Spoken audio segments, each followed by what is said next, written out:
भारत का twin engine deck based fighter DBF एक स्वदेशी लड़ाकू विमान परियोजना है जिसे भारतीय नौसेना के विमान वाहक पोतों के लिए विकसित किया जा रहा है। इस विमान का मुख्य उद्देश्य भारतीय नौसेना के मिग-29 के लड़ाकू विमानों की जगह लेना है और स्वदेशी रक्षा उत्पादन को बढ़ावा देना है। हाल ही में इस विमान की डिजाइन सामने आने के बाद यह अंतरराष्ट्रीय स्तर पर चर्चा का विषय बन गया है, खासकर फ्रांस में। कुछ विशेषज्ञों का कहना है कि इसका डिजाइन राफेल एम से प्रेरित है, जबकि अन्य इसे भारत की तकनीकी प्रगति का संकेत मान रहे हैं।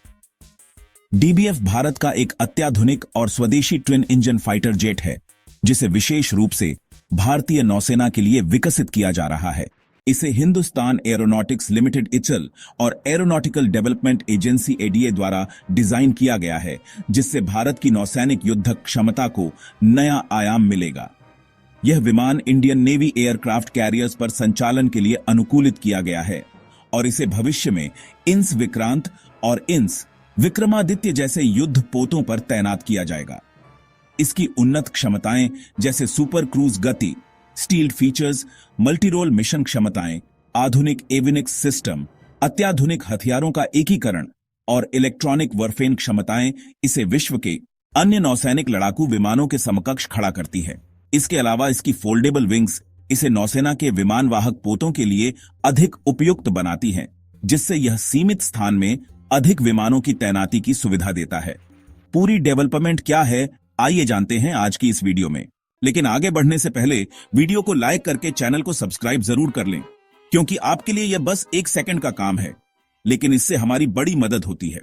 दरअसल यह विमान 2 शक्तिशाली इंजनों से लैस होगा, जिससे इसे उच्च गति, बेहतर पेलोड क्षमता और अधिकतम लड़ाकू दक्षता प्राप्त होगी। इस डिजाइन के कारण यह अधिक दूरी तक उड़ान भर सकता है, भारी हथियारों और ईंधन को वहन कर सकता है तथा कठिन समुद्री और हवाई परिस्थितियों में भी बेहतर प्रदर्शन कर सकता है। इसके अतिरिक्त 2 इंजन होने से विमान की सुरक्षा और विश्वसनीयता भी बढ़ जाती है, जिससे युद्ध अभियान में इसकी उपयोगिता अधिक प्रभावी हो जाती है। यह विमान बिना आफ्टर बर्नर के सुपरसोनिक गति से उड़ान भरने में सक्षम होगा, जिससे इसकी गतिशीलता और युद्ध दक्षता में सुधार होगा। सुपर क्रूज क्षमता इसे लंबी दूरी तक उच्च गति बनाए रखने की अनुमति देती है, जिससे यह दुश्मन के इलाके में तेजी से प्रवेश और निकास कर सकता है। यह विशेषता ईंधन की बचत भी करती है, जिससे विमान को अधिक समय तक हवा में रहने की सुविधा मिलती है। इसमें उन्नत स्टेल्थ कोटिंग और डिजाइन होगा, जिससे यह दुश्मन की रडार दृश्यता से बचने में सक्षम होगा। इसमें रेडियो फ्रीक्वेंसी IRF अवशोषण तकनीक और बेहतर इंफ्रारेड सिग्नेचर प्रबंधन भी शामिल होगा, जिससे यह दुश्मन की पकड़ में आसानी से नहीं आएगा। यह फाइटर जेट हवा से सतह और नौसैनिक अभियानों में उपयोगी होगा। यह विभिन्न प्रकार के हथियारों जैसे कि BVR बियॉन्ड विजुअल रेंज मिसाइलें, laser guided bomb, anti ship मिसाइलें और स्मार्ट बमों का उपयोग कर सकेगा।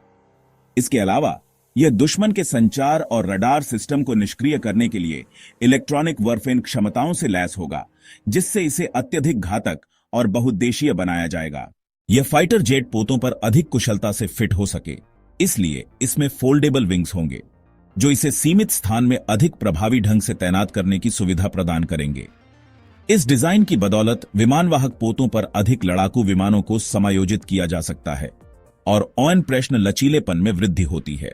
इसमें अत्याधुनिक रडार सिस्टम, इलेक्ट्रॉनिक युद्ध प्रणाली और इंटेलिजेंट मिशन मैनेजमेंट सिस्टम होगा, जो इसे वास्तविक समय में युद्ध क्षेत्र का विश्लेषण करने और त्वरित निर्णय लेने की क्षमता प्रदान करेगा।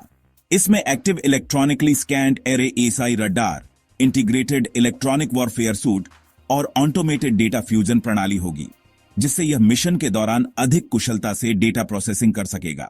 यह आधुनिक डेटा लिंक तकनीक से लैस होगा, जिससे यह अन्य मित्र विमान, ड्रोन और नौसैनिक युद्ध पोतों से कुशलता से समन्वय कर सकेगा। यह विमान diverter less supersonic inlets DSI तकनीक का उपयोग करेगा, जिससे यह उच्च गति पर भी बेहतर वायु गतिकीय प्रदर्शन कर सकेगा और इसके स्टेल्थ गुणों में सुधार होगा। यह डिजाइन वायु प्रवाह को अधिक कुशलता से प्रबंधित करता है और इंजन की दक्षता को बढ़ाता है, जिससे विमान की समग्र क्षमताएं बेहतर होती हैं।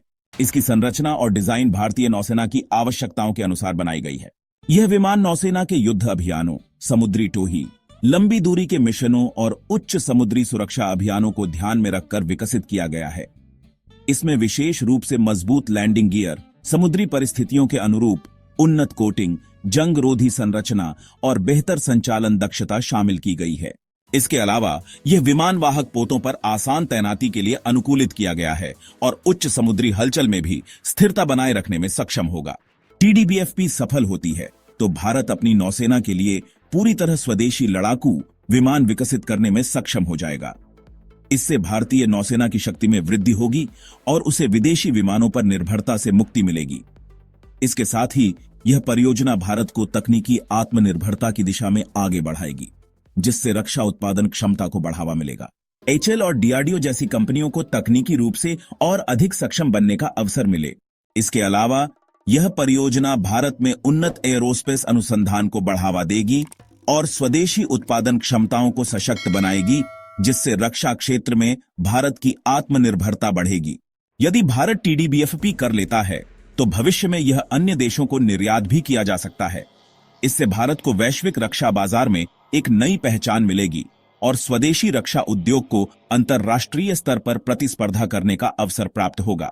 यह भारतीय रक्षा कंपनियों को नए व्यापारिक अवसर उपलब्ध कराएगा, जिससे देश की आर्थिक और सामरिक स्थिति और भी सुदृढ़ होगी। यह विवाद यदि बढ़ता है तो इससे दोनों देशों के रक्षा सहयोग, सैन्य तकनीकी साझेदारी और भविष्य के रक्षा अनुबंधों पर असर पड़ सकता है।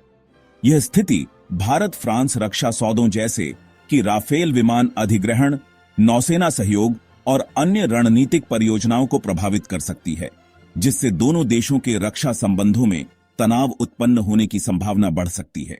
इसके अलावा यदि भारत पूरी तरह से स्वदेशी विकल्पों की ओर बढ़ता है तो यह फ्रांस की रक्षा उद्योग के लिए आर्थिक नुकसान का कारण भी बन सकता है। TDBFP नौसेना की शक्ति में जबरदस्त इजाफा होगा और यह चीन और पाकिस्तान के लिए एक नई चुनौती होगी। यह विमान विशेष रूप से समुद्री क्षेत्रों में गश्त और हमले के लिए तैयार किया गया है, जिससे भारत की रक्षा क्षमता में उल्लेखनीय वृद्धि होगी। इसके अलावा यह नौसैनिक रणनीति को और मजबूत बनाएगा, जिससे हिंद महासागर क्षेत्र में भारत की सैन्य स्थिति सुदृढ़ होगी। भारत का TDBFP की उपलब्धि है, बल्कि यह देश की रणनीतिक आत्मनिर्भरता की दिशा में एक बड़ा कदम भी है। यह विमान भविष्य में भारतीय नौसेना की ताकत को और अधिक बढ़ाएगा, जिससे भारत की समुद्री शक्ति में महत्वपूर्ण इजाफा होगा।